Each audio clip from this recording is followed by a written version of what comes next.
Hello and welcome to this video. Today I'm going to customize some clear ABS keycaps that I got online.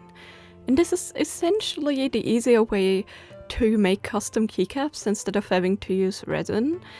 Though it has some slight limitations when it comes to like colors of keycaps and the effects that you can achieve.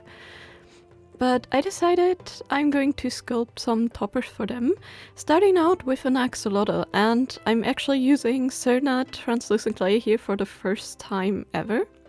So I'm excited to see how this goes, and I'm mixing it with a slight bit of just Fimo polymer clay.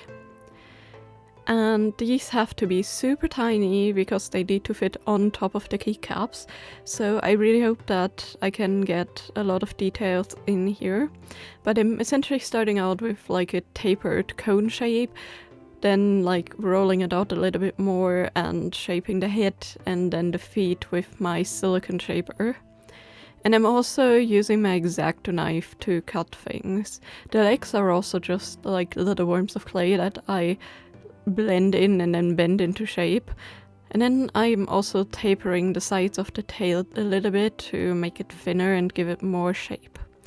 And hopefully this all should stay while baking, since I don't know how the clay behaves yet.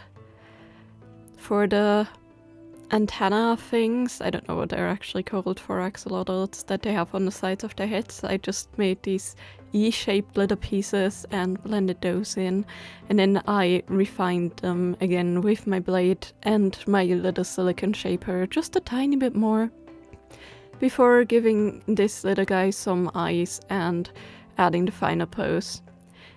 And then for the second one, while that one was baking, I wanted to make a snake. So I actually found that the texture on my clay extruder works perfectly for that. Rolled out like a tiny snake of clay with a little bit of a bigger head. Rolled it like around that to get the like scaly texture a little bit more.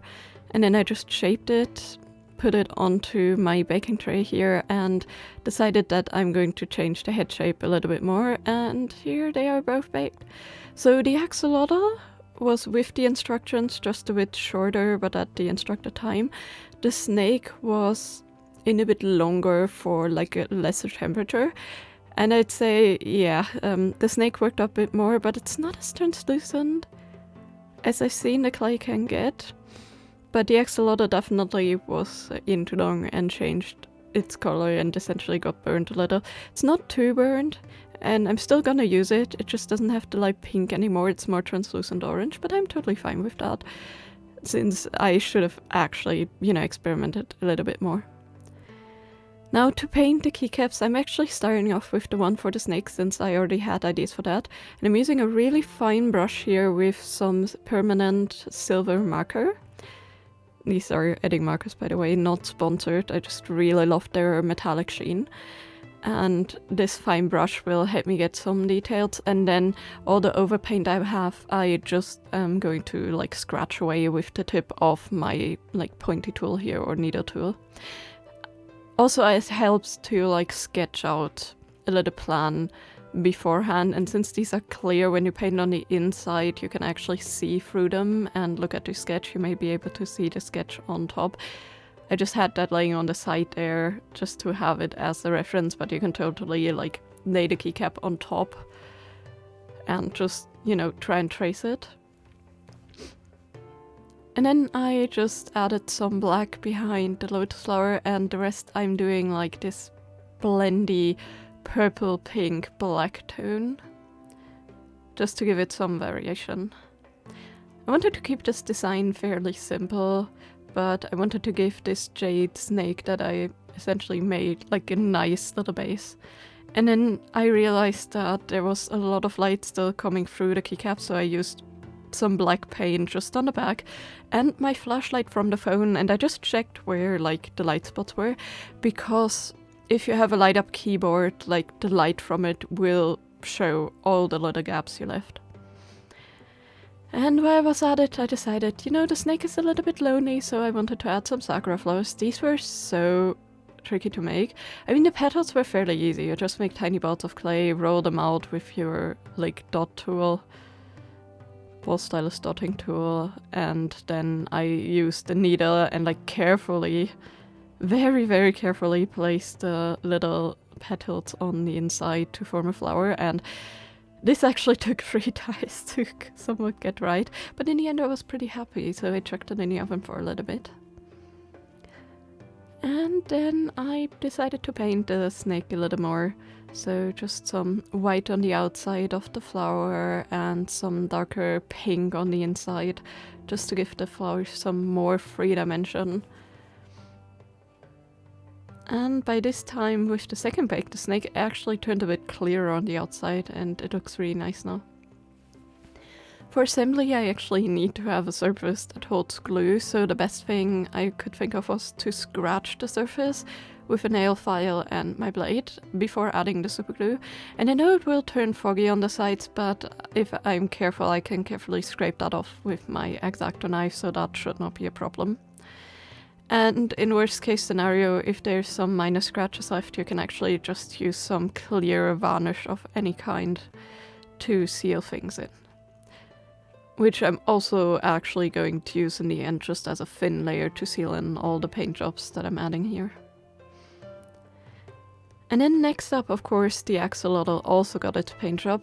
So I started out with like a darker orange, because I hoped that it would fit nicely with the color it already had. I mixed in a tiny bit of pink, but I think it was a bit too dark, so I'm going to change that later.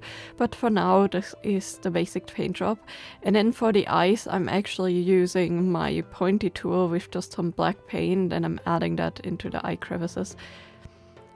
This was a bit tricky to get the position right, but having like a tiny tool actually helped. And then I finally had the idea for the design of the axolotl keycap. I wanted to make like a watery scene with like some kelp and just some bubbles on the surface. So I painted some kelp in a light green, and then again just scratched away a little bit of details, like mainly the inside veins of the kelp, with my little needle tool, and then I painted them darker. And for the top, I painted some circles. This is gonna be like the water bubble foam effect, so to speak. So I painted those in with some normal white acrylic paint, and I'm going to also scratch it away once that's dry, this time with my ball stylus tool, just to get like a bit more of a rounded and organic shape.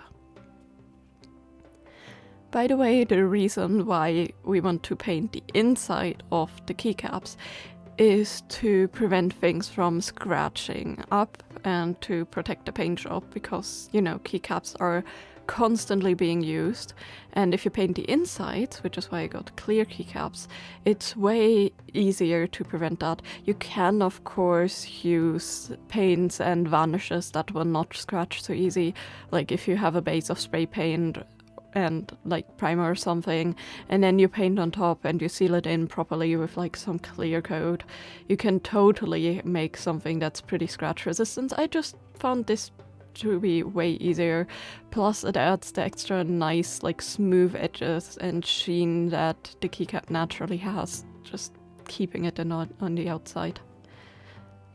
But yeah, for this keycap I just did a blue to white gradient, dark blue on like the bottom, and then the top where the little wave ripples were became a light blue, and a little bit of white just to blend it in. And once that was dry, I did the same thing that I did with the last one, with just some black paint, and that was that. And after everything was hardened, you can see there's a tiny bit of super glue, like fogginess there, but not too much, and I could actually easily wipe that away and then just use some clear varnish. I just used some clear acrylic varnish, but you can use UV varnish as well and things like that. And that actually helped a lot with the fogginess, and here we have the result. Honestly, I'm really happy with how everything turned out. I think the snake is my favorite because of the flower details. And, you know, even though it has a simple base, the like color variation are very nice. And actually when you have it on the keycap, depending on where it sits, you will not be able to see part of the detailed design anyways. Like the silver is very reflective, so luckily when it sits on my keyboard I can see it a little bit with the lotus flower. But the main attraction truly is the sculpture on top for this one. And that's probably also because I chose darker color and, you know, the light of the keyboard isn't that strong.